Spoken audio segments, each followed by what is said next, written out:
Baik, mohon izin memperkenalkan diri. Nama saya Gion Andreas Arwan dengan NIM 11231028 dari Prodi Informatika Angkatan 23.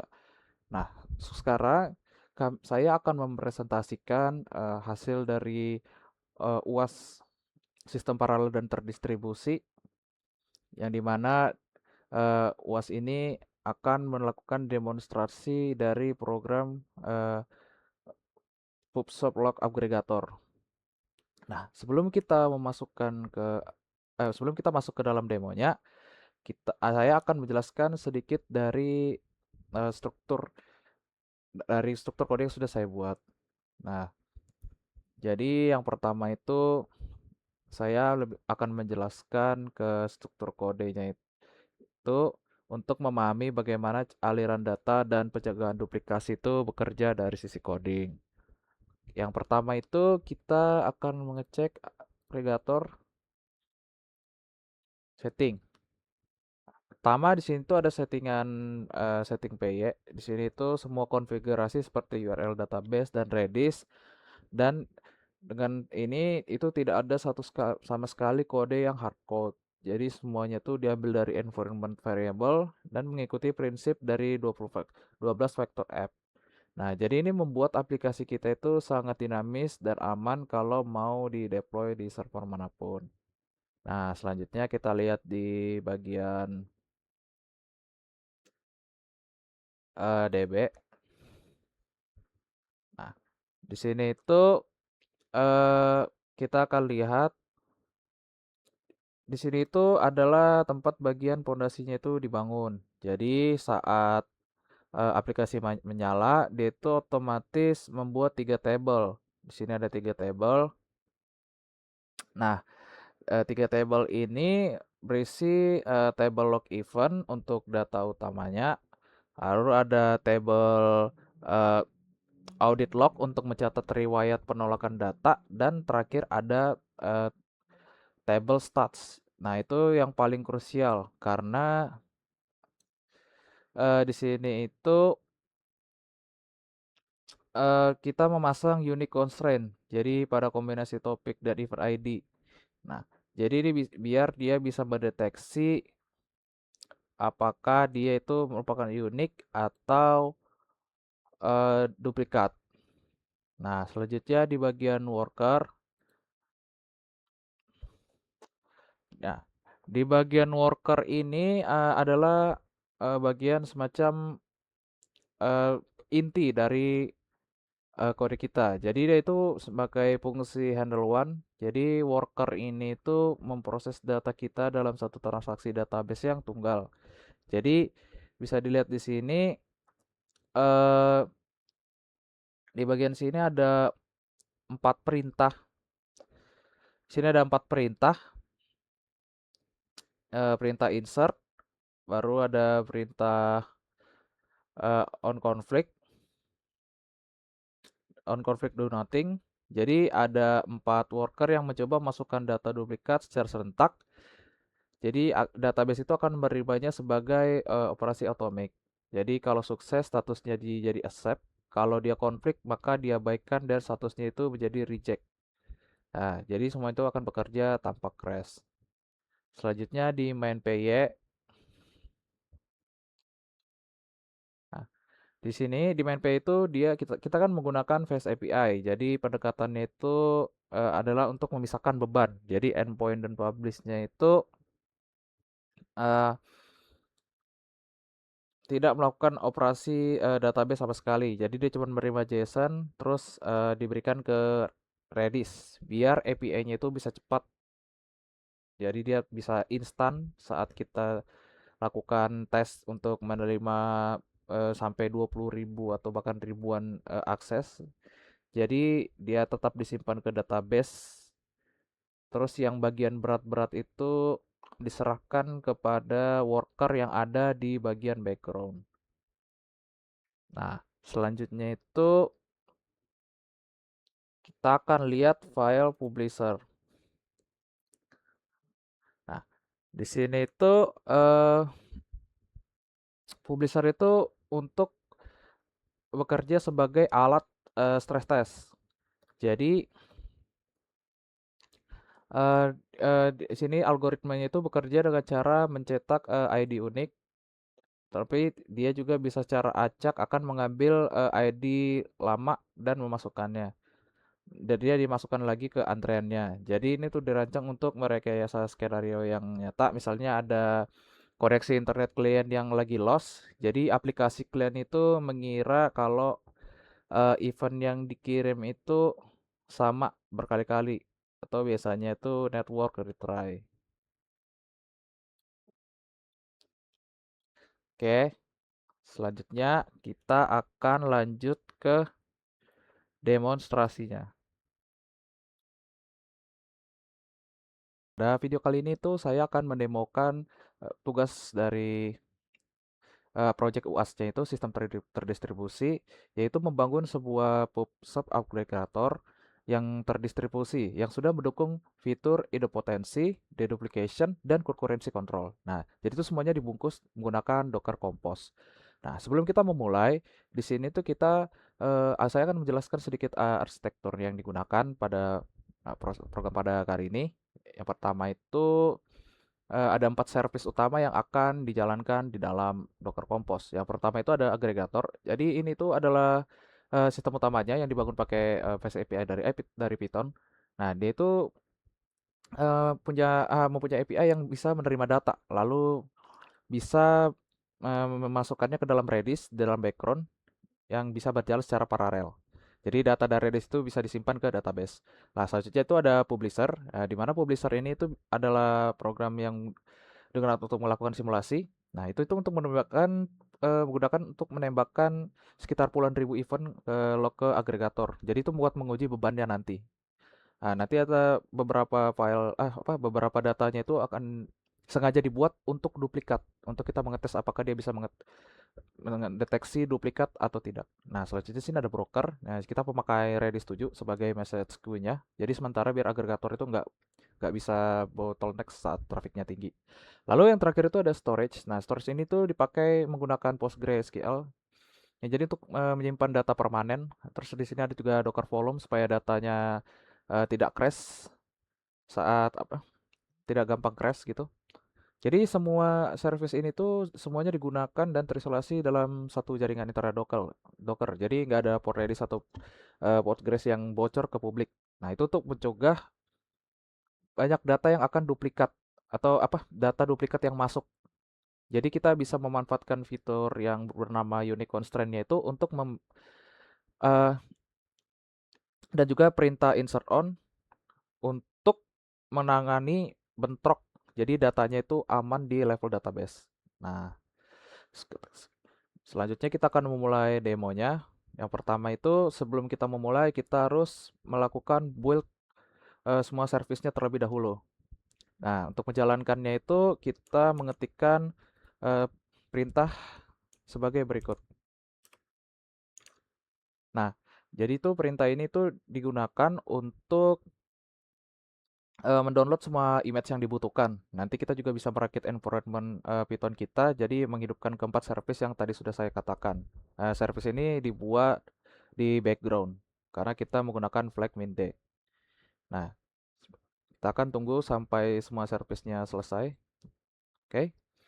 Nah, di sini juga kita sudah lihat kalau semua service-nya itu kontainer itu sudah jalan. Jadi ini bisa memastikan bahwa agregatornya itu benar-benar sudah menyala dan siap menerima data. Nah, untuk mengetes apakah dia benar-benar sudah nyala, kita akan cek menggunakan endpoint help dengan perintah sebagai berikut. Nah, di sini statusnya juga sudah oke. Nah, kalau statusnya itu sudah oke, berarti API-nya itu sudah standby. Nah, selanjutnya kita akan cek nih Eee, cek status awal dan kirim event manual. Nah, sebelum kita melakukan tes berat, jadi kita harus tunjukkan dulu kondisi di mana database saat ini benar-benar kosong. Nah, cara melihat database benar-benar kosong itu adalah dengan menjalankan perintah sebagai berikut. Nah, di sini jelas tulisannya masih nol, masih kosong. Nah, setelah ini kita terlihat bahwa hasilnya itu kosong, nah kita akan coba kirim data event manual. Jadi seolah-olah ada user yang lagi login. Nah, untuk memasukkan perintah tersebut, kita akan masuk ke terminal git bash dan masukkan tes sebagai berikut. Nah, Oke, di sini sudah selesai dan kita bisa lihat perintah ini tuh tugasnya itu mengirim JSON ke sistem. Nah, nanti outputnya itu di sini ada dimasukkan kepada queue, ada satu. Itu artinya datanya jadi sukses masuk ke antreannya. Jadi sedang diproses oleh Docker kita. Nanti kita tunggu sebentar. Begitu sudah, kita langsung mencoba atau melakukan tes apakah dia benar-benar sudah masuk dengan masukkan perintah sebagai berikut. Nah, di sini kita bisa lihat bahwa event tadi itu sudah masuk. Nah, kan event tadi berbentuk namanya itu event 001. Ini sudah ada. Nah, datanya itu muncul. Jadi dia sudah tersimpan. Dari kita lihat di statistik database-nya apakah dia tersimpan atau tidak, berubah atau tidak. Nah, di sini juga sudah berubah. Dia itu diterima satu dan sudah diproses juga sebanyak satu. Nah, di sini tuh juga kita bisa lihat artinya tugas ini.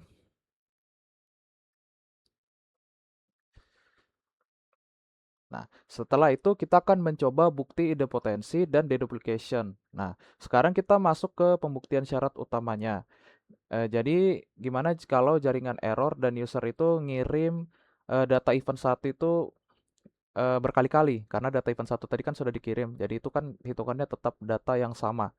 Jadi kita akan masukkan di sini perintah yang menuliskan memasuk sebanyak 3 kali dengan mengetikkan perintah di bawah berikut.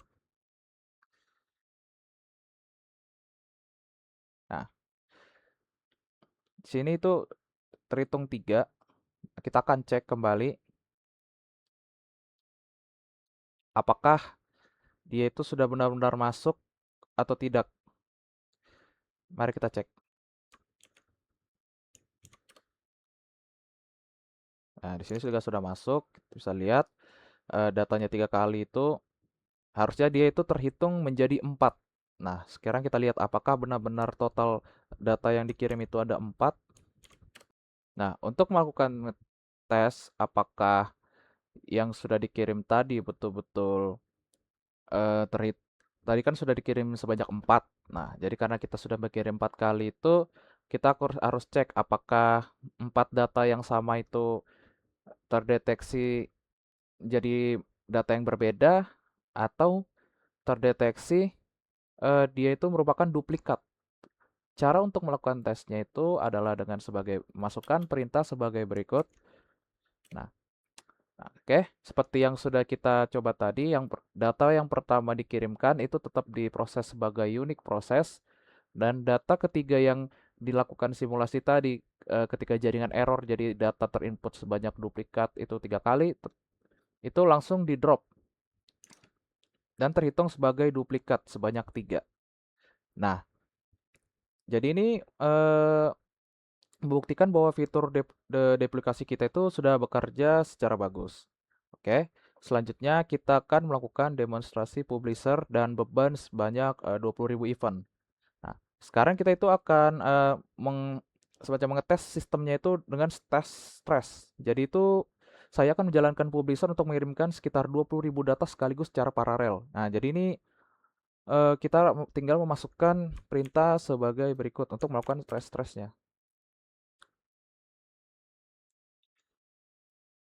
Jadi kita akan tunggu sebentar. Nah, di sini sudah dikirim sebanyak 20.000 kali. Nah, yang ini tuh fungsinya itu untuk membiarkan kontainer publishernya itu otomatis terhapus saat dia mengirim data. Nah, jadi publisher kita ini sekarang lagi menembakin eh, data kita itu ke dalam API. Jadi kita tekan tunggu. Nah, sambil kita tunggu sebentar, karena ini juga sudah, kita akan langsung mencoba, kita akan tes apakah 20.000 data ini benar-benar sudah dikirim atau belum. Kita akan cek. Nah, di sini masih 9.000 berarti ini sebenarnya belum selesai. Kita tunggu lagi. Setelah kita mengetik perintah di atas, kita akan menunggu apakah dia itu sudah selesai atau belum. Nah, setelah kita tunggu beberapa saat, kita akan lihat statistiknya yang sekarang. Nah, di sini terlihat bahwa statistiknya itu sudah selesai mengirim sebanyak 20.000 data. Nah, data yang diproses secara unik itu sebanyak 19.106. dan yang duplikat itu terhitung sebanyak 898. Nah, artinya datanya ini terbukti bahwa beban tingginya itu tetap bisa bebas dari race condition. Nah, jadi ini itu tetap bisa terdeteksi walaupun dia sebanyak 20.000 data secara cepat dikirimkan, dia tetap bisa mendeteksi mana yang terbanyak duplikat, mana yang datanya benar-benar unik. Oke, selanjutnya kita akan melakukan demonstrasi terkait persistensi data, yaitu crash dan recreate. Jadi syarat selanjutnya itu kan merupakan ketahanan data atau persistensi. Jadi gimana caranya kalau misalnya servernya mati total, tapi atau kontainernya itu terhapus. Jadi saya akan eh, coba mematikan kontainernya lagi secara paksa untuk mengetes apakah data yang sudah tersimpan itu masih tetap akan ada setelah kontainernya dimatikan. Untuk mematikan kontainer itu kita memasukkan perintah sebagai berikut. Oke, kita akan tunggu sebentar. Oke. Nah, di sini sudah kita lihat bahwa kontainernya itu sudah mati. Nah, perintah ini juga akan mematikan kontainer dari agregator, dari Redis dan Postgres juga. Tapi volume kita itu tidak akan terhapus. Jadi kalau misalnya kita sudah mematikan terus menyalakan sistemnya kembali, dia pasti akan tetap ada. Nah, untuk menyalakan kembali sistemnya, kita harus masukkan perintah sebagai berikut dan kita akan menunggu sampai prosesnya sudah selesai.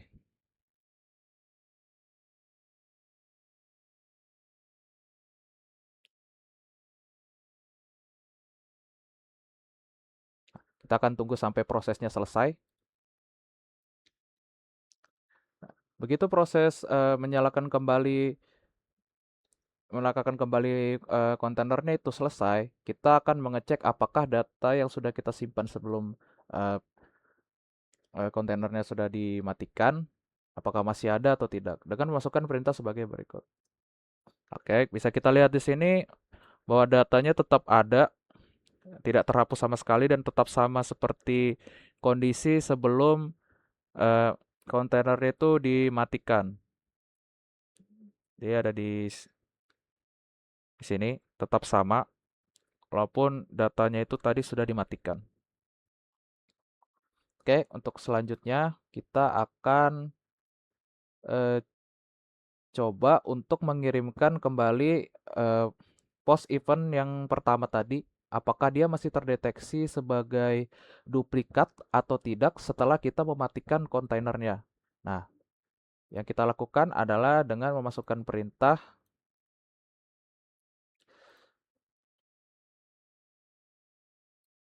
Nah, yang kita lakukan adalah dengan memasukkan perintah eh, memas login dari event pertama tadi. Nah, di sini kan sudah terdeteksi bahwa dia sudah login.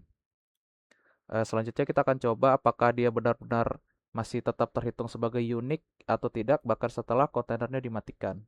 Oke, kita akan coba dengan memasukkan perintah di bawah ini. Nah, di sini kembali lagi bahwa event yang diterima ada 20.005. Nah, dan dia tetap dihitung sebagai duplikat karena dia sudah pernah dimasukkan sebelumnya. Nah, jadi database itu tetap masih ingat event 001 itu yang sudah diproses. Jadi persistensinya itu tetap bekerja. Nah, selanjutnya kita akan menjalankan tes untuk memvalidasi eh, yang sudah kita buat. Nah, jadi kita akan membuat automated testnya menggunakan P-test. Jadi ini tuh untuk menguji validasi API. Nah, jadi menguji deduplikasi dan juga tes konkurensi selama puluhan thread sekaligus. Kita akan jalankan perintahnya. Pertama kita harus install terlebih dahulu.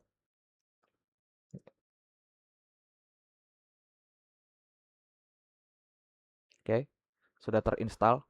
Selanjutnya kita akan coba melakukan testing dengan memasukkan perintah sebagai berikut. Nah, kita akan tunggu sistem selesai melakukan testing.